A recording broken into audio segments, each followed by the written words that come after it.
उस समय जो यूनानी साम्राज्य हुआ करता, ग्रीस एम्पायर जो हुआ करता, वहां का एक छोटा सा प्रांत मैसिडोनिया, मैसिडोनिया का सिकंदर था। और उस युवा राजा के मन में आया कि क्यों ना मैं पूरी धरती पे कब्जा कर लूं, पूरी दुनिया पे कब्जा कर लूं। पर उन लोगों के हिसाब से दुनिया केवल एशिया, यूरोप, अफ्रीका ही थी। तब तक अमेरिका की खोज हुई नहीं थी, वो ऑस्ट्रेलिया के बारे में जानते नहीं थे। तो उनको लगा दुनिया इतनी तो है, कब्जा कर लेते हैं। तो उसको लगा मैं यूनान से निकलूंगा, यूनान से निकल के मैं जाऊंगा मिस्र। कहां पे जाऊंगा? अफ्रीका आ गया। मिस्र से निकल के मैं जाऊंगा सेंट्रल एशिया, ये अरब वाले देश है, तो एशिया आ गया। यहां से निकल के मैं जाऊंगा आगे इंडिया, इंडिया से मैं आगे आ जाऊंगा रसिया, और रसिया से मैं सीधा सीधा आ जाऊंगा यूनान। वो चाइना के बारे में नहीं जानते थे, उनको ये नहीं पता था इंडिया और रसिया के बीच में एक देश और आएगा, और वो देश कौन सा आएगा? चाइना। तो उनको लगा, और रसिया यूरोप में, यूनान भी कहां पे? यूरोप। तो उसको लगा मैं यूरोप से चलूंगा, यूरोप से अफ्रीका घुसूंगा, अफ्रीका से एशिया, एशिया से वापस रसिया, रसिया से वापस कहां जाऊंगा? तो पूरी दुनिया घूम गया, पूरी दुनिया घूम गया तो मैं पूरी दुनिया को जीत लूंगा, विश्व विजेता हो जाऊंगा। सिकंदर निकला यूनान से, यूनान वाले उसने यूरोप वाले जो छोटे छोटे राज्य थे वो जीते, अफ्रीका की तरफ आया, मिस्र और उसके आसपास के जो राज्य थे वो जीते, सेंट्रल एशिया में आया, जो राज्य थे वो जीते, और यहाँ पर बड़ा स्मूथली जीत रहा है, आराम से। जो सामने आ रहा है वो सरेंडर करेंगे, भाई साहब लड़ना ही नहीं, तू कहेगा वैसे कर लेंगे। अब वो घुसा अपने इंडिया की तरफ, अफगानिस्तान घुसा। किधर घुसा वो? हिंदू कुश की पहाड़ियां क्रॉस की उसने, और जैसे अफगानिस्तान घुसा, अब उसकी लड़ाइयां होने लगी। अब तक वाले लड़ ही नहीं रहे थे उससे, अब उससे लड़ाइयां शुरू हुई। हाँ, जीत रहा है वो अब भी, पर उसको जोर आ रहा है। वो अफगानिस्तान जीता, अफगानिस्तान जीत के उसने पाकिस्तान जीता, पाकिस्तान जीत के वो इंडिया वाले पंजाब की तरफ घुसा। इंडिया वाले पंजाब में अपने नदी एक व्यास, कौन सी नदी है? और व्यास नदी तक आते उसके सैनिकों ने मना कर दिया, उसके सैनिकों ने कहा आगे नहीं जाएंगे। कारण कि एक तो उसके सैनिकों को यह पता चला कि अपने यहां पहुंचे हैं, और यहां तक तो इंडिया ही है। तो उनका अभी तो भारत शुरू है, और इससे आगे डबल पड़ा है चाइना, और इससे ट्रिपल पड़ा है को रसिया। भाई साहब अभी तक कुछ जीत के नहीं है, आगे है सब कुछ। दूसरा, जब अफगानिस्तान में घुसने के बाद उनको ये जो पूरा भाग था, पाकिस्तान वाला भाग और अफगानिस्तान वाला भाग, इसमें मर रहे थे वो। जैसे इंडिया की तरफ घुसे गर्मी शुरू हो गई, इसलिए जलवायु उनके लिए भयानक होती जा रही थी, क्लाइमेट सूट नहीं कर रही, मर रहे हैं वो लोग, दूरी बहुत ज्यादा है, सामना करना पड़ रहा है। उसके सैनिकों ने सिकंदर को कहा या तो वापस चल वरना तेरी टांगे तोड़ेंगे हम। सिकंदर को मारने की धमकी दी, इसलिए सिकंदर यहां से व्यास नदी से वापस चला गया। व्यास नदी से आगे वो आया नहीं। पर इस दौरान पंजाब में अपनी कुछ जातियां उससे हारती है, मालव, सिवी, अर्जुनैन, और वो हार के कहां गए? जब वो वापस जा रहा था तो अब जो इलाका उसने जीत लिया उसका क्या करे? तो उसने एक काम किया कि मान लो उसने पंजाब में एक किसी राजा को हराया, अपने एक राजा को हराया था उसने, पोरस। किस राजा को? पर वो पोरस से बड़ा राजीवार, उसने कहा पोरस तू रख ले वापस, तू रख ले, पर तू मेरे अंडर है, ध्यान रखना, तू रख इसको। पोरस ने कहा ठीक। यहां उसने किसी एक राजा को हराया था, आंभी। कौन से राजा को? उसने आंभी को, आंभी तू रख, मेरी तरफ से तू संभाल इसको। कुल मिला के उसने अपना जो पाकिस्तान वाला हिस्सा था ये लगभग अपने वाले लोगों को वापस दे दिया, अपने अंडर में करके उसने वापस दे दिया। पर अफगानिस्तान का कुछ हिस्सा और अफगानिस्तान से आगे वाला जो हिस्सा है ये उसने अपने लोगों को वापस नहीं दिया, खुद के लोगों को वापस दिया, जो उसके खुद के सेनापति थे उनको दिया। तो अफगानिस्तान वाला कुछ इलाका और ईरान वाला कुछ इलाका था, उसने अपने एक सेनापति को दिया, उस सेनापति का नाम था सेल्यूकस निकेटर। क्या नाम था? फिर ऐसे ऐसे आगे, अफगानिस्तान से आगे सेंट्रल एशिया वाला, मिस्र वाला, ये सबको अलग अलग वो देता चला गया। किधर गया, कैसे आएगा? वापस उनको देते हुए चला गया। बीच के अंदर वो, या मेसोपोटामिया की तरफ इधर से जब निकल रहा था, बीच में वो खुद ही मरमुरा गया, खुद ही मर गया, तो वहां तक पहुंच ही नहीं पाया। अब वो जब खुद ही मर गया तो ये बाकी वाले जो थे ये अपने अपने राजा बन गए, अब वापस उसकी बातें मानने की आवश्यकता नहीं। तो अब इस अफगानिस्तान और जो आगे वाला भाग था इसका राजा कौन बन गया? सेल्यूकस निकेटर के दिमाग में आया कि यार सिकंदर ने तो आगे बढ़ने का प्रयास नहीं किया, सिकंदर व्यास से वापस आ गया था, क्यों ना मैं ट्राई करूं, मैं चला जाऊं। फिर सेल्यूकस निकेटर के दिमाग में एक बात और थी, यहां पर अपने पाटलिपुत्र में चेंज हो रहा था सिस्टम। पाटलिपुत्र में जब सिकंदर आया तब राजा था धनानंद। कौन था? और यहां पर अब धनानंद को चेंज करके आ रहा था चंद्रगुप्त मौर्य। कौन आ रहा था? उसको लगा राज्य भी चेंज हुआ है, नया नया राजा बना है, क्या पता इधर अटैक करे, इस बार थोड़ा मामला सेट बढ़ जाए, इसलिए सेल्यूकस निकेटर वापस भारत की तरफ आक्रमण कर देता है।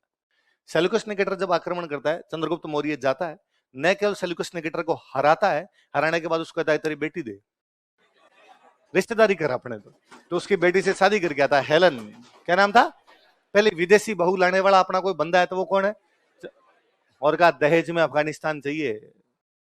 दहेज में क्या चाहिए? तो दहेज में क्या लेके आया था? तो दहेज मिले तो चंद्रगुप्त मौर्य जैसा मिले। दहेज में क्या लिया था? पूरा अफगानिस्तान, उसने कहा ये पूरा दो, अफगानिस्तान वाला इलाका दो हमें। तो अब अफगानिस्तान तक वापस हमारी बाउंड्री, हिंदू कुश से वापस हमारी बाउंड्री शुरू हो जाती है यहां तक। कुल मिला के इन यूनानियों को, जो सेल्यूकस निकेटर के नेतृत्व में आगे बढ़ने का प्रयास कर रहे थे, उनको इंडिया की तरफ आने नहीं दिया, उनको यहां से वापस भगा देता है। अब वो सेल्यूकस निकेटर यहां रह गए, अफगानिस्तान के इधर वाले भाग में रह गए, यहां बैठे हैं। अब उसका बेटा पोता पड़पोता सड़पोता यूनानी इधर राज कर रहे हैं, इधर अपने चंद्रगुप्त मौर्य के बेटे पोते पड़पोते सड़पोते आ रहे हैं। अशोक के बाद वाले राजाओं ने लड़ाइयां बंद कर दी। अशोक शक्तिशाली है, डरा धमका के फिर भी टैक्स ले रहा है, पर राजतंत्र तभी तक चलेंगे जब युद्ध है। और राजतंत्र छोड़िए, मत कहूंगा लोकतंत्र भी तभी तक ही चलेगा जब तक क्या है, युद्ध शांति का हथियार है। आप नहीं लड़ोगे, कोई और लड़ेगा। कई बार जब कोई लोग बात करते हैं प्लीज हमें युद्ध नहीं करने चाहिए, हमें शांति की नीति का पालन करना चाहिए, मुझे बड़े क्यूट लगते हैं, इनके गाल खींच लिए जाएं सबके। टावरों जैसी बात करते हो यार, तुम लड़ाई बंद करोगे, तुमने कहा हम युद्ध नहीं करेंगे, पाकिस्तान थोड़ी बंद कर रहा है। तुम कह के देखो देखे कि कश्मीर से सेना हटा लेते हैं, हमें युद्ध नहीं करते, पाकिस्तान शाम से पहले पहले कब्जा नहीं करे तो। आप और मैं शांतिपूर्ण तरीके से 7 बजे यहां पर आके बैठते हैं, मैं शाम को 7 बजे आराम से चला जाता हूं, आप आराम से मार्केट चले जाते हैं। उसका एकमात्र कारण है कि आपका और मेरा कोई एक भाई कश्मीर की किसी बाउंड्री पर 24 घंटे खड़ा है। जिस दिन वहां पे खड़ा होना बंद हो जाएगा उस दिन हम सबका जीना आराम है। क्यों खड़ा है? क्योंकि युद्ध कर रहा है वहां पे, इसलिए युद्ध जरूरी है। बिना युद्धों के पार नहीं पड़े। अपने राजस्थानी साहित्य में लिखा हुआ है कि डांगर न घिरे दकाल्यां से लाठियां खेत रुखाड़ी जाए। यदि खेत में पशु घुसे, किसान पहले लठ लेके दूर से डराता है उनको, यदि भाग जाए तो ठीक है, वरना लठ मारता है। पशु जब बिना लठ मारे नहीं निकले तो मनुष्य तो और दिमाग बड़ा है, वो तो क्यों ही निकलने का प्रयास करेगा, वो तो साम्राज्य विस्तार की नीति के तहत आप पे कब्जा करना चाहेगा। और अशोक के बाद में जैसे लड़ाइयां बंद हुई तो कुछ राजाओं ने, जब तक शक्तिशाली राजा रहे तब तक ठीक ठाक मेंटेन करा। अब जो इधर जो बैठे हुए थे, जो यूनानी बैठे हुए थे, उन यूनानियों को पता चला कि अच्छा इतने दिन अपने चुपचाप इसलिए बैठे थे क्योंकि इनसे डर लगता था, पर इन्होंने तो लड़ाई बंद कर दी। अब इनका अंदर चलो, अब यूनानी इंडिया की तरफ आने लग गए। वे यूनानी जो इंडिया की तरफ आने लग गए उनको हम एक नाम देते हैं इंडो ग्रीक। क्या नाम देते हैं? वे ग्रीक जो इंडिया आ गए थे वो क्या कहलाए, और अब वो इंडो ग्रीक आगे आने लग गए। वो आगे आने लग गए, वो लूटने लग गए, वो यहाँ पे कोई तोड़ा फोड़ी करने लग गए। इन्हीं दिनों यहाँ पर पाटलिपुत्र में एक राजा बना हुआ, उसका नाम है बृहदर्थ। क्या नाम है? और बृहदर्थ के सेनापति ने एक दिन बृहदर्थ को सेना के सामने बुलाया, पूरी सेना खड़ी है, बृहदर्थ को कहा कि राजन बृहदर्थ, हमारी उत्तरी पश्चिमी सीमा पर, हमारी हिंदू कुश की पहाड़ियों पर दुश्मनों ने कब्जा करना शुरू कर दिया है। दुश्मन गाहे बगाए वहां से अंदर घुस जाते हैं, हमारे पवित्र स्थलों को वो लोग तोड़ रहे हैं, हमारे व्यापार को वो लोग लूट रहे हैं, हमारी महिलाओं बच्चों के साथ दुर्व्यवहार कर रहे हैं। इसलिए राजन आज्ञा दीजिए, आपकी सेना, अक्षोहिणी सेना आपके सामने खड़ी है, जाएंगे, जाके उन विधर्मियों को हम बताएंगे, मल्लेच्छों को हम बताएंगे क्या कर सकते हैं। बृहदर्थ ने कहा ना, प्लीज एक लेटर लिखो उनको, और लेटर लिख के कहो कि हम शांति की नीति का पालन करते हैं, तो तुम्हें भी शांति की नीति का पालन करना चाहिए और हम युद्ध करना। सेनापति ने पुनः कहा कि राजन, लव लेटर से वो लोग मानते हैं जिनका शांति में विश्वास होता है, सामने वाली पार्टी का शांति में कोई विश्वास है, इसलिए प्लीज युद्ध करने चाहिए। बृहदर्थ ने कहा कि नहीं सेनापति, तुम ज्यादा जानते हो कि मैं ज्यादा जानता हूं, और बकवास करता है, मैं जीता कर रहा हूं, लेटर लिखो उनको। सेनापति ने उस राजा को सेना के सामने काट के फेंक दिया। उस सेनापति का नाम था पुष्यमित्र संग। क्या नाम था? और पूरी सेना ने नारे लगा दिए, अमरेंद्र बाहुबली जिंदाबाद। अब एक नया राजा बन रहा था हमारा, उस राजा का नाम क्या था? पुष्यमित्र संग। मौर्य काल समाप्त हो रहा था, यहां से एक नया वंश अस्तित्व में आ रहा था, संग। कौन सा वंश आ रहा था? अब उस राजा ने, पुष्यमित्र संग ने करवाया अश्वमेध यज्ञ। क्या करवाया? जहां जहां तक घोड़ा जाएगा जमीन हमारी है। घोड़ा उधर गया पाकिस्तान साइड में, इंडो ग्रीक बैठे, इंडो ग्रीक ने घोड़े को पुनः पकड़ा। पुष्यमित्र संग का पोता लड़ने के लिए जाता है, वसुमित्र। कौन जाता है? इंडो ग्रीक्स को हराता है, उनको सीमाओं से बाहर निकालता है, घोड़े को लेकर आता है। भारत की सीमाएं एक बार पुनः हिंदू कुश की पहाड़ियों को छू रही थी। तो सुंग वापस जाके उसको स्टैब्लिश करते हैं। बीच में मौर्यों के टाइम में ढांचा गड़बड़ हो गया था, पर सुंग स्थायी नहीं रह पाए, सुंग लंबे टाइम तक नहीं रह पाए। सुंगों को हटा के आगे कण्व। कौन आगे? कण्वों को हटा के आगे सातवाहन। कौन आगे? और जब ये प्रक्रिया हिल रही है तो उस वाले साइड में पुष्यमित्र संग ने वापस भगाया, लेकिन थोड़े दिनों बाद वापस आ गए। उस साइड में आगे इंडो ग्रीक, कुछ दिनों में मौके का फायदा उठा के उस साइड में आगे शक। कौन आगे? उस साइड में मौके का फायदा उठा के आगे कुषाण। कौन आगे? तो उत्तर पश्चिम में आए हुए इंडो ग्रीक, उत्तर पश्चिम में आए हुए शक, उत्तर पश्चिम में आए हुए कुषाण। अपने इधर नॉर्थ के अंदर क्या चल रहा है? अपने आ रहे हैं सुंग, सुंग के बाद आगे कण्व, कण्वों के बाद आगे सातवां। साउथ इंडिया अलग ही खेल रहा है अपना। साउथ इंडिया में चेर चोल पांडे कौन आ रहे हैं? पूरा भारत विखंडित है, पूरा भारत डिसइंटीग्रेटेड है, किसी एक राजा के कब्जे में भारत नहीं है। अतः न हम उसको शुंग काल कह सकते हैं, न उसको हम सातवाहन काल कह सकते हैं, न उसको इंडो ग्रीक काल कह सकते हैं। हम कहते हैं ये वो काल है जब मौर्यों के बाद भारत टूट गया था, मौर्यों के बाद। इसलिए अशोक कहता है बुद्धम शरणम गच्छामि, संघम शरणम गच्छामि, धम्मम शरणम गच्छामि। अशोक भी बैराट वाले बुद्धों को राजी करना चाहता है। अशोक बैराट वाले बुद्धों को कहना चाहता है मैं और तुम सेम हो, मैं भी तुम्हारी तरह भगवान बुद्ध को मानता हूं, संघ को मानता हूं और किसको मानता हूं। ये ठीक वैसा है कि मोदी जी पंजाब जाते हैं तब कहते हैं सत श्री अकाल भाइयों और बहनों, मेरा सिखों से बहुत पुराना नाता है। मोदी जी साउथ इंडिया जाते हैं तब कहते हैं वणकम मित्रों, पांडिचेरी से तो मेरा और पुराना नाता रहा है। राजा सारे ऐसे ही होते हैं, ये मोदी जी की बात नहीं है। राजा हमेशा अपनी जनता से किसी ना किसी बात को लेकर अपना लगाव प्रदर्शित करने का प्रयास करेगा। ये अशोक कर रहा है यहाँ पे। वरना बैराट के अलावा बाकी अभिलेख में तो उसने नहीं कहा बुद्धम शरणम गच्छामि, संगम शरणम गच्छामि, क्योंकि यहाँ बैराट में बौद्ध रहते हैं, उनके वोट लेने हैं। आज वोट है, उस समय टैक्स था। आप जनता को राजी रखना तो उस टाइम भी जरूरी था, वरना जनता कोई भाग विद्रोह कर देगा, आपको टैक्स देने से मना कर देगा, तो क्या करोगे आप? और धीरे धीरे विद्रोह की भावनाएं सब तरफ फैल जाएगी। इसलिए लोगों को राजी रखना जरूरी है। इसलिए अशोक कह रहा है अरे भाई साहब, मैं सेम भाई साहब, मैं तो खुद 7 किताबें पढ़ रही है, देख लो सिलेबस पूरा बता देता हूँ, पूछ लो, कोई सवाल पूछ लो, बोले आप और मैं सेम बंदे हैं। और अशोक इस मामले में तो महाचालू आदमी है, अपने नेता तो अशोक के सामने कुछ लगते ही नहीं है। अशोक ने राजा बनने के 8वें साल, राजा बनने कितने साल, कलिंग पर आक्रमण कर दिया था। जानते हो आप सारे, राजा बनने कितने साल बाद, 8वें साल। कहां पर आक्रमण किया? कलिंग मतलब उड़ीसा। वो बिहार का राजा, मगध, मगध क्या है? बिहार, बिहार के जस्ट पास में उड़ीसा, तो उसने कहां पर आक्रमण कर दिया? उड़ीसा। उड़ीसा क्या बोलते हैं? कलिंग। 1 लाख लोग मारे, 1.5 लाख लोग गिरफ्तार किए। कितने मारे, कितने गिरफ्तार किए?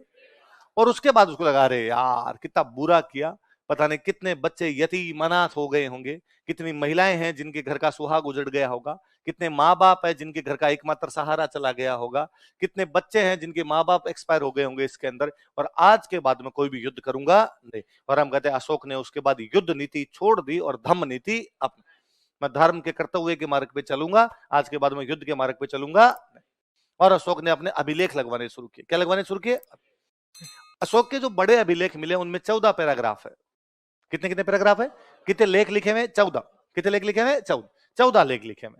14 लेख में जो 13वां लेख है अशोक का, उसने जगह जगह लिखवाया, उसको लिखवाता है मैंने मेरे राजा बनने के 8वें साल कलिंग पर आक्रमण किया, 1 लाख लोग मारे तथा 1.5 लाख लोगों को गिरफ्तार। सब जगह लगवाया, अफगानिस्तान में भी लिखवाता है, पाकिस्तान में लिखवाता है, गुजरात में लिखवाता है, सब जगह लिखवाता है। शासन काल के 8वें वर्ष में कलिंग पर आक्रमण से 1 लाख लोग मारे और 1.5 लाख लोग, उसके बाद मैंने युद्ध करने बंद कर दिए। पर अफगानिस्तान वालों को क्यों बता रहा है तू कि मैंने 1 लाख लोग मारे, 1.5 लाख लोग? कि अफगानिस्तान वालों को कहना चाहता है कि हथियार रखे हैं, चलाना नहीं भूला। यदि किसी ने पंगा लिया ना, मैं उल्टा लटका के बास्ते लगा दूंगा नीचे, चुपचाप टैक्स दे देना रे। लोग अशोक कहते हैं मुझे कलिंग वालों को जाके पूछ लेना मैं क्या चीज हूं क्या चीज नहीं हूं। जगह जगह उसने लोगों को एहसास कराया, तुम यूं हल्के मत लेना कि लड़ाइयां बंद कर दिए। पर उसी अशोक ने अपना वो सेम पिलर जब उड़ीसा में लगवाया तो वो लाइन गायब कर दी। उड़ीसा के अंदर जो 13वीं लाइन उसकी लिखी हुई है, वो जो लाइन है वो उसने लिखी है, कलिंग की जनता मेरी संतान के समान है। मैं मेरे अधिकारियों को कहना चाहता हूं कि जनता का समय समय पर ध्यान दे। वो बाकी पूरे राज्य में 5 साल में एक बार तो पक्का जाए, पर चूंकि कलिंग मेरी संतान के समान, इसलिए यहां 3 साल में आके ध्यान दे। कलिंग के लोगों को वो कहना चाहता है कि तुम मेरे विशेष हो। अशोक समझदार है, वो जानता है कि यदि कलिंग में उसने ये लिखवाया कि मैंने 1 लाख लोग मारे और 1.5 लाख लोग गिरफ्तार किए, तो कलिंग के लोगों को शताब्दियों शताब्दियों तक याद रहेगा कि हमारे माँ बाप को मारने वाला कौन था? अशोक। वो मुझे घृणा करेंगे, इसलिए यहां पर लाइन हटाई जाए। आज के 100 साल बाद, 200 साल बाद जब ये लोग इस युद्ध को भूल जाएंगे, इस अभिलेख को पढ़ेंगे, तो ये कहेंगे कि हमारा सबसे प्रिय राजा कौन था?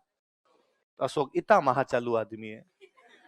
जब वो इतना महाचालू है, इसलिए उसने बैराठ में कहा कि बुद्धम शरणम गच्छामि, संघम शरणम गच्छामि, धम्मम। अब अपने नेता कहते हैं, अब नेता जहां भी जाते हैं वहां कहते हैं भाई साहब आप और मैं एक ही माँ के हैं, बिछड़ गए थे कुंभ के मेले में, बाकी सेम सेम। तो ये परंपरा है जी, राजाओं की पुरानी परंपरा है। अवेंसांग कहता है यहाँ बौद्धों के 8 मठ थे, इसका मतलब बौद्धों का बड़ा केंद्र है, बड़ा केंद्र है। तो अशोक भी कह रहा है यार तुम और मैं सेम है, बुद्धम शरणम गच्छामि, संघम शरणम गच्छामि, धम्मम शरणम गच्छामि, और तमाम ने किया है। अशोक लुम्बिनी जाता है, भगवान बुद्ध का जन्म हुआ था वो कौन सी जगह है? लुम्बिनी। और लुम्बिनी अशोक कहता है कि तुम भगवान बुद्ध की जन्मभूमि के लोग हो, मैं भगवान बुद्ध को मानने वाला हूं, इसलिए तुम्हारा टैक्स कम किया जाता है। बाकी जगह से टैक्स लूंगा 1/6 है, तुम्हारा टैक्स किया जाता है 1/8। वो टैक्स घटा के कम कर देता है उनका, क्योंकि वो बताना चाहता है देखो साहब अपने बीच में कुछ ना कुछ लेना देना है, मैं तुम्हारा विशेष ध्यान रखता हूं। सब जगह उसने लॉलीपॉप दिए हैं, इसलिए इतने बड़े साम्राज्य को अक्षुण्ण रखने में सफल रहा, वरना बिना लड़ाई के इतना बड़ा साम्राज्य संभाला कैसे जा सकता है? आप कभी इमेजिन कीजिए इसको, जब आप इतिहास केवल यूं पढ़ने की विषय वस्तु नहीं है, ये सोचने की बात है। आप कभी सोचिए यार इस बात को कि एक राजा बिहार बैठा है, पाटलिपुत्र कहां बैठा है? पाटलिपुत्र। यहां अफगानिस्तान है, यहां पर एक किसान है, उस किसान का एक खेत है, इस खेत में एक पेड़ खड़ा है, इस पेड़ की लकड़ी कौन लेगा यह तय करता है। बिहार में बैठ के एक राजा तय करता है कि अफगानिस्तान के कोने के गांव के किसान का टैक्स कितना होगा, और उतना ही मिलता है। एक बार ऐसा नहीं हुआ कि अफगानिस्तान के गांव के उस किसान का टैक्स नहीं दूंगा, वो बिहार वाले से डर रहा है। जब ट्रांसपोर्टेशन नहीं है, जब कम्युनिकेशन नहीं है, फिर भी इतना शासन व्यवस्था कैसे चल रही है? ये आप वहां बैठे हुए राजा को भी लगता है कि अशोक से मेरा कोई ना कोई लेना देना, अपना भाई बैठा है और भाई का राज है तो अपने को ऐसा करना चाहिए। और एक आधी जगह यदि नहीं किया तो उसने कहा कि यदि किसी ने नहीं देने की कोशिश की, किसी ने फड़फड़ की, तो 13वीं लाइन पढ़ना जाके, मैंने कलिंग में क्या किया था भाई साहब, वापस आके वो का वो कर दूंगा मैं तुम्हारे। साम दाम दंड, राजनीति के लिए सब कुछ आवश्यक है, वो अशोक के सब में देखने को मिलता है। तो हवेनसांग यदि बेराठ आया है, इसका मतलब बेराठ बौद्धों का केंद्र है। हवेनसांग बेराठ के अंदर 8 बौद्ध मठ बताता है, इसका मतलब वो बौद्धों का बड़ा केंद्र है। अशोक यहाँ पर बौद्ध धर्म की तारीफें कर रहा है, इसका मतलब ये बौद्धों का बड़ा केंद्र। इसलिए क्वेश्चन पूछती है आरपीएससी, राजस्थान में बौद्धों के केंद्र कौन कौन से थे? बेराठ नगरी, बेराठ और कल हमने पढ़ा, कल पढ़ा हमने कि नगरी में हमें क्या मिले। हम आगे और बौद्धों का केंद्र पढ़ेंगे कि लालसोट, कौन सा पढ़ेंगे? और मैं वहां लिखवाऊंगा आपको कि लालसोट में एक बंजारे की छतरी मिली है, और उस बंजारे की छतरी में 6 पिलर लगे हुए हैं, वो 6 के 6 पिलर किसी बौद्धों के मंदिर के हैं। वो स्तूप है कोई बौद्धों का, वो बौद्धों का स्तूप टूट गया, वो पिलर खड़े थे, किसी ने लाके छतरी में चिपकाएगा, लो रे इधर लगा दो। पर उन पिलर को देख देख लगता है कि यार एग्जैक्टली है किसी बौद्ध स्तूप के, इसका मतलब पहले यहां पर क्या रहा होगा? बौद्ध स्तूप रहा होगा। हम आगे और पढ़ेंगे कि झालावाड़ के अंदर एक जगह पड़ती है कौलवी, कौन सी जगह है? वहां पे बौद्धों की गुफाएं मिली है। हम आगे और पढ़ेंगे कि हवेनसांग गया था भीनमाल, कहां गया था? इसका मतलब वहां भी बौद्धों का लेना देना है। आरपीसी का सवाल है वो एक केंद्र कौन कौन से है जहां से बौद्धों का कुछ ना कुछ लेना देना? वो बैराट है, वो नगरी है, वो लालसोट है, वो कौलवी है, वो भीनमाल। ऐसे कैसे चीजें बन जाती है आपकी, पहले बड़ी चीजें। 2 अभिलेख मिले अशोक के, एक मिला 37 में, एक मिला 71 में। कब कब मिले? कहां से? बैराट। कहां से मिले? तब तो राजाओं का राज था, अपने यहां तो राजाओं का राज था। और बैराट था जयपुर के राजा के अंडर में। किसके राजा के अंडर में? और उन दिनों अपने जयपुर में राजा राम सिंह सेकंड। कौन राजा है? और राम सिंह सेकंड को पता चला कि अंग्रेजों को अपने बैराट में पुरानी पुरानी चीजें मिली। अभिलेख मतलब क्या? पुराना। तो उसने कहा इसका मतलब पुराने टाइम में यहाँ पर लोग रहते थे, तभी उनके पुराने अभिलेख मिले। और अपने सबके दिमाग में, अपने डोकरे जो भी है सबके दिमाग में, कि पुराने टाइम के लोग अपना धन जमीन में गाड़ के रखते थे। तो राम सिंह को भी लगा कि बैराठ के लोग भी जमीन धन, अपना जो धन है वो किसमें गाड़ के रखते होंगे? जमीन। उन्होंने कहा जमीन खोदो रे।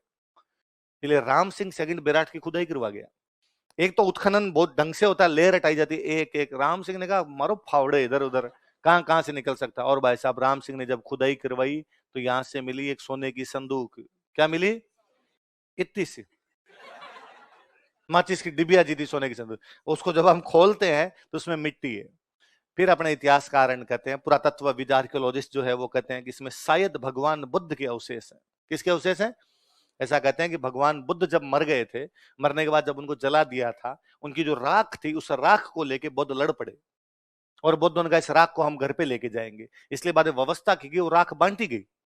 एक चुटकी सिंदूर नहीं, राख, राख तुम ले जाओ थोड़ी, तुम ले जाओ थोड़ी, तुम ले जाओ, सबको राख दी गई। चूंकि बैराठ बौद्धों का बड़ा केंद्र है, इसलिए बैराठ वाले बौद्धों को भी राख पांति आई होगी। उन्होंने कहा कि भाई भगवान बुद्ध की राख है तो सामान्य जगह तो नहीं रखी जाए, सोने की संदूक में रखी जाए। सोने की संदूक धीरे धीरे इधर उधर हुए, माइग्रेशन हुआ, पलायन हुए, युद्ध वगैरह होते, आक्रमण होते, कहीं चले गए होंगे, वो नीचे धरती में दबदब आ गई, बाद में मिली होगी। आई बात समझ में? इस बात को ठीक वैसे समझिए कि भारतीय प्रधानमंत्री, पूर्व प्रधानमंत्री अटल बिहारी वाजपेयी का निधन हुआ और अखबार में पढ़ा हम सबने, अटल बिहारी वाजपेयी की अस्थियां देश की अलग अलग नदियों में प्रवाहित की जाएगी। इस बात को ठीक ऐसे लगाइए, भगवान बुद्ध की अस्थियां देश के अलग अलग स्थानों पर रखी जाएगी, सेम ही तो बात है।